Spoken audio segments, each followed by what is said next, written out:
Overall opinion, এখানে আমি খুব ডেসপারেটলি দুইবার কোনো যেদিন যখন সময় পাই দুইবার করে মেডিটেশন করতেছি।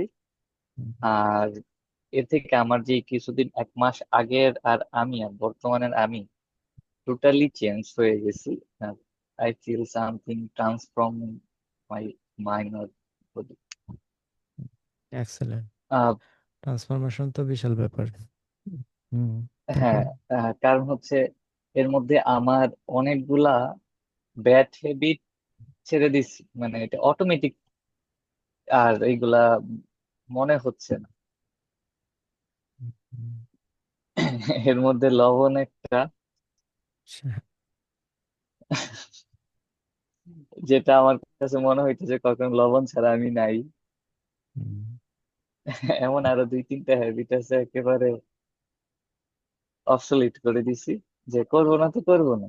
আগে এরকমটা পারবো যে এমন সাহসটা ছিল না। এখন হচ্ছে এগুলো এগুলো কোনো ব্যাপার না।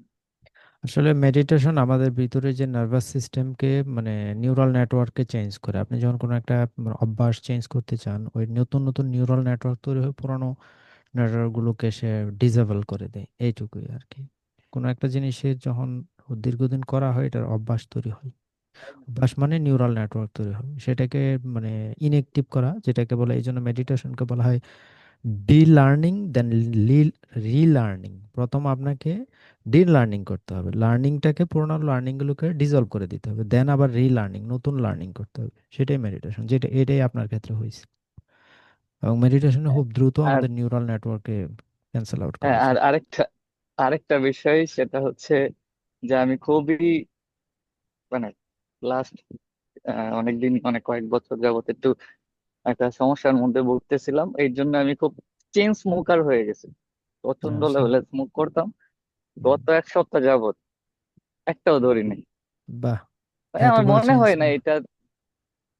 হুম, হ্যাঁ, হুম, হুম। তাই না, আমার মনে হয় না যে এটা ধরা দরকার, অনেক করা দরকার এখনো। এটা বিশাল ব্যাপার যে আসলে, মানে চেইন স্মোকার সে 1 সপ্তাহ মেডিটেশন করে চেইন স্মোকিং হ্যাবিট চেঞ্জ করে ফেলছে। এটা তো বিশাল অর্জন। তো দেখেন, বছরের পর বছর মেডিটেশন করলে কি করা সম্ভব, কত কিছু অর্জন সম্ভব। মেডিটেশন এগুলো করেন, মানুষের আস্তে আস্তে যত কিছুই প্রবলেম হোক এগুলো কেটে যাবে। ও নিজেকে আসলে আসল নিজেকে খুঁজে পাওয়া শুরু করবেন, এবং তখন আস্তে আস্তে আপনার ভাইব্রেশন চেঞ্জ হবে, এবং সেই ভাইব্রেশনের বন্ধু বান্ধব জুটবে। আর পুরোনো বন্ধু বান্ধব গুলো মানে কিক আউট হয়ে যাবে। এটা আসলে টাইম লাইন চেঞ্জ হইতেছে, তো থার্ড ডাইমেনশনাল গুলো থার্ড ডাইমেনশনে চলে যাবে, ফোর ডাইমেনশন দুইটা টাইম লাইন তৈরি হইতেছে, এই জন্য। আসলে এই যে একটা ঘটনা মামা, আমার সাথে একটা ইনসিডেন্টটা ঘটলো, যেটা এটা কি আমার থ্যাঙ্কফুল থাকা মানে থাকা উচিত হ্যাঁ, যে অবশ্যই। এই যা ইনসিডেন্ট কিছু ঘটলো আমার ঘটে, সাথে? যা কিছু ঘটে ভালো কিছুর জন্য ঘটে। কোনো কিছু ইউনিভার্সে এমনি এমনি ঘটে না। Everything happens for a reason.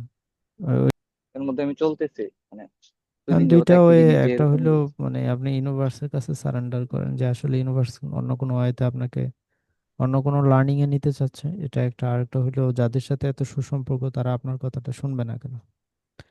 যদি ওইরকম ফেইথের সম্পর্ক থাকে, তাদের কাছে গিয়ে যদি বলার পরে তারা বিশ্বাস না করে, তাহলে তো ওই সম্পর্কের ভিতরে 15 বছরের সম্পর্ক কোথাও ঘাটতি ছিল। আপনি যদি আপনার ভালোবাসার মানুষকে, ফর এক্সাম্পল, যে আপনি অনেক ভালোবাসেন, বিশ্বাসের জায়গাটা এত বেশি, যে এতটাই সুসম্পর্ক, এত গুডউইল, আম, আম, ধরেন আপনি 100 নারীর সাথে এই সময় কাটায় আসছেন, এসে যদি বলেন যে না আমি কিছু করি নাই, এটা যদি সে চোখ বন্ধ করে বিলিভ করে, দ্যাটস দ্যাটস ইট, তাহলেই হলো। মানে এটার জন্য এত কোর্ট কাছারির দরকার নাই। সে যদি বিলিভ করে যে আপনি কিছু করে আসেন নাই, এই বিশ্বাসটা তার আছে, তাহলে তো হলো। তার মানে এই সম্পর্কটা দাঁড়ায় আছে বিশ্বাসের উপরে, শ্রদ্ধার উপরে। আর যদি মানে অবিশ্বাসের উপরে দাঁড়ায় থাকে, সে প্রতিনিয়তই সন্দেহের আঙ্গুল তুলবে, এটাই। এবং আপনি বিশুদ্ধতার দিকে যেতে চাইলে অবশ্যই বিশুদ্ধ মানুষ হবে, এবং ওই মানুষগুলো হইতে হবে ট্রাস্টের সাথে সম্পর্কিত। ট্রাস্ট, বিশ্বাস, ঠিক আছে। গুরু শিষ্যের সম্পর্ক দেখবেন বিশ্বাসের উপরে, ট্রাস্টের উপরে। আর এভাবেই ইউনিভার্স আপনাকে পুশ করবে ভিন্ন ভিন্ন ভাবে, এবং এগুলো লার্নিং নিয়ে নিয়ে আপনাকে আগাইতে হবে। মানে জীবন মানিয়ে আপনাকে এখানে বিভিন্ন ভাবে হেনস্থা হইতে হবে প্রতিনিয়তই। পেইন সাফারিং, এবং এগুলো থেকে লার্নিং না নেওয়া পর্যন্ত আপনাকে সে আসার দিতেই থাকবে। এবং এই জন্য বলা হয় ইউনিভার্সকে বলা হয় সবচেয়ে বড় গ্যাংস্টার। যতক্ষণ পর্যন্ত আপনার লার্নিং না নেবেন ততক্ষণ পর্যন্ত সে আপনাকে দিতেই থাকবে, আঘাত দিতেই থাকবে। এটা রিয়েলিটি, এবং এটা মেনে নেওয়া কষ্ট, বাট এটাই সত্য। এটা মেনে নিতেই, না নিয়ে উপায় নেই আপনার। আচ্ছা, মনে হয় তো কেউ জয়েন করবে না। আচ্ছা, ক্লাস নেই, হ্যাঁ, সেটা ভিডিও অফ করে হ্যাঁ দেয়। হ্যাঁ, এই ব্যাপারে আমি একটু কথা বলি যদি কিছু হ্যাঁ, মনে না করেন। না না, শিওর, বলেন শুনলাম। বলেন। হ্যাঁ, এই যে উনি যেটা বললো বা আনোয়ার ভাই যেটা বললে, ওনার যে ওনার যে বিষয়টা অ্যান্সারটা দিলেন, এটার সাথে আমি একদম সম্পূর্ণ একমত। কারণ হুম, ইউনিভার্স, আমার বিশ্বাস যে ইউনিভার্স আমাদেরকে স্পিরিচুয়ালিটির দিক থেকে আগানোর জন্য এই হুম, পরীক্ষাগুলো নিয়ে থাকে। একদম একদম। হ্যাঁ, এবং উনি এই লাইন